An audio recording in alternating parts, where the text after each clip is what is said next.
I ran into a great guy with fiberglass skis.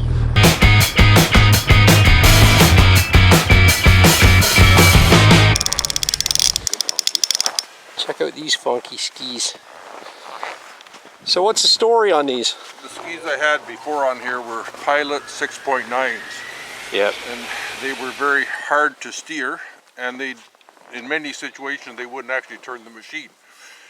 In one particular condition, when you have, say, this much or this much fresh snow, they would lift off and not reach to the bottom and just slide sideways. Yeah, right, yeah, pushing. So that's why the high sides. Yeah. So when you're sliding sideways, it acts a bit like a rudder. Yeah. And it works pretty well. That's awesome. And I've got twin keels on there. I seen that. You to minimize darting. Yeah. And they work pretty well all along. And you've got it wider than a regular ski if I too. build another one, I would make them an inch narrower. Yeah. Than this. Yeah. But they're even offset out, which is neat. They tend to float above, you know, rather than dig in. Yeah. In this now, I've only been out in some deep snow a few times, you know. Yep. But I think I make them an inch narrower next time. Yeah, nice. That's neat. So I've been playing around with this all winter.